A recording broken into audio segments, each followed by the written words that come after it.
How do you learn to get control of your days? Hi, welcome to another episode of Business Mindset Mastery. My name's Heather Gray. I'm a mindset and performance coach for business owners, leaders, and entrepreneurs.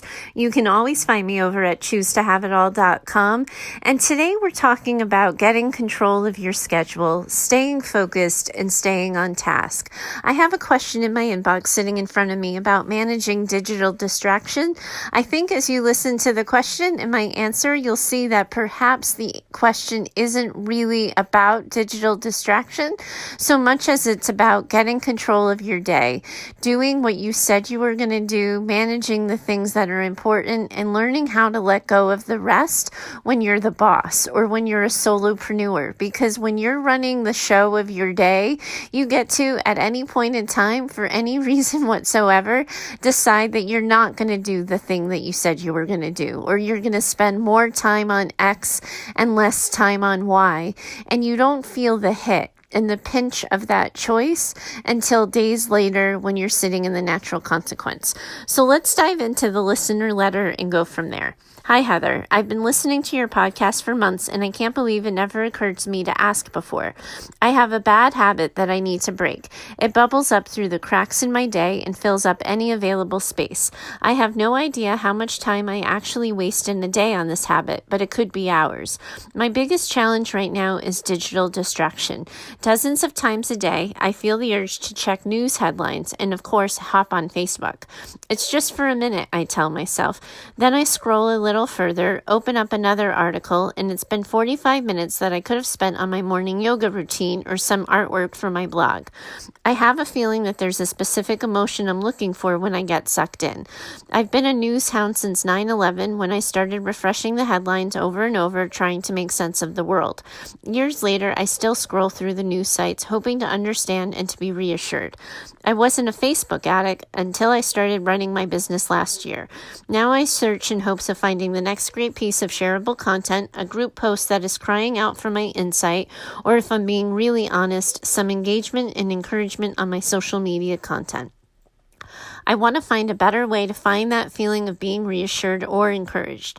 I also want to find a way to snap out of the news trance or Facebook hypnosis. I know I need to set limits and be mindful about how I spend my time, but I sure could use your help and insight to figure out how. Thank you. Okay, so first of all, if this is Facebook addiction, you can go back a couple of weeks ago. I did an episode on how to back away from Facebook, and that can give you some starting ground. And you're talking about digital distraction, and you're talking about numbing out and tuning out and losing time.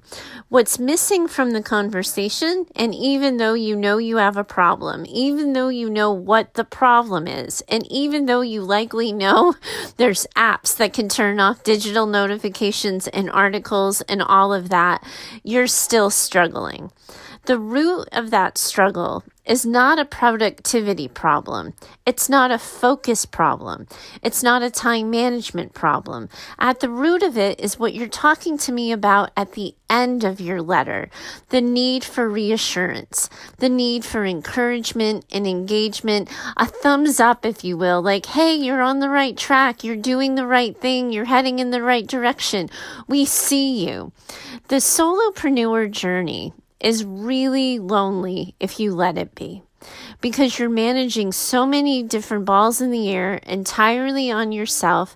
The opportunities to engage with other people who get it in your local sort of community, in your in real life world, if you'd allow me to call it that, are so limited that you end up running to social media and to the news sites for company. A lot of what you're talking about here is loneliness. This idea of connecting and needing to be connected to people who are doing what you're doing. Or if it's not loneliness and I'm on a football field right now while you're playing baseball, then part of what you're looking for is that validation, that encouragement, that the idea of being seen. That is the need. When you're not intentional about the need and how you want it to get met, you end up going to Facebook and the need doesn't even get met because you're not being intentional about it. So when you identify at the core, what is the need here? how am I going to meet that need? And make a plan for that accordingly. Then when you're in that part of your plan, you can intentionally be aware of saying, I'm using this time to connect. I'm using this time to engage with people or to check in on my content. And so the way I manage this personally is I schedule it. I know that I like banter time on Facebook. I know that I like time to just read what other people are doing or check out YouTube videos or, do something like that. So rather than having it be something that I feel like I have to sneak away for, or I have to find the 5 minutes, I schedule them into my time and my breaks. And it'll, sometimes I'll say like 15 minutes YouTube, and it's literally on my schedule. And I get to browse for 15 minutes and, scan through videos and watch whatever I want. But then I'm intentional about it, recognizing that I like to do it, recognizing that if I don't sort of put an end to it, I could be sucked into the YouTube void for ages, but that I am going to use that time of distraction mindfully and with intention, so that if I'm not scheduling it in, I don't open the app. And I also have rules for myself where I'm allowed more time on the weekends. If I end up being upset with myself that I spent too much time on, reading articles or doing things on the weekends, then I'll back away and I'll sort of limit myself there. But what you're talking about is a need to be seen, a need to get validated, to see, like a tap, tap, tap, is this thing on kind of thing. Like if I wrote a blog post, did people read it? If I put out this idea, did people like it? If I made this comment, did people say back? So part of what you're talking about here is that you're not getting validation. You're not feeling seen. You're not feeling appreciated. So what would feel validating? What would help you feel seen and appreciated and respected and acknowledged? Because it might not be that you actually are getting your needs met on Facebook. It may just be the easy answer because you can open up the app and see that you've been liked 7 times. But what at the core is the need? And how can you get it to be met, so that then you're looking and you're finding time in your schedule. If you know that you're somebody who is, it sounds a little bit impulsive here when you talk about going to the news sites and going to Facebook and that you're not intentionally planning it. But if you know that you're more settled and at rest when you check on things and you know the state of the world, then you have to have a routine for doing that so that it's built into your day as a way to settle you, because the need is to feel settled and in the know, to recognize that things like that can get out of control and you can feel like you need to refresh that button every 7 minutes. That's not healthy and it's not helpful. So what is the need? If the need is to be informed, then you get informed at the beginning of your day, and then you get informed in the middle of your day or at the end of your day. But how often, if you're thinking about the person you want to be, the way you want to move through the world, and the business you want to run, what amount of time on digital feels good to you? What amount of time reading articles, doing social media work feels good? An ideal way to do that. And then you parcel that out and schedule it out so that you are driving the show. Because what ends up happening when you go to it in a mind-numbing state, you have no idea what you're going there for. You're not even aware. I talked about it actually in my episode that I did on backing away from Facebook, that so often I do it when I'm bored or when I'm not thinking about anything. I'm mindlessly doing it rather than identifying for myself, I'm bored. What would I like to be doing right now? What would interest me? Because likely I'm still going to be bored after scrolling through on Facebook. So if you can get really clear with yourself on what the need is, give yourself permission to have that need validated ask yourself, does digital solve this problem? If it does, how much time do I need to give it to? And then schedule it in. But recognize that sometimes we're trying to use digital to meet needs that are completely unrealistic for digital to meet. If you are needing to be seen and needing to be validated, the vanity metrics of Facebook and social media are not going to meet that need, which is why you're going to keep going back. Not because you can't control yourself, not because you're overly focused, but because the need hasn't gotten met. So what I'd really like you to do is look at the root of the problem. Look at the feelings you're trying to face. Look at the feelings you're trying to numb out from. Look at the feelings you're trying to distract yourself from, and see what would help you soothe those feelings.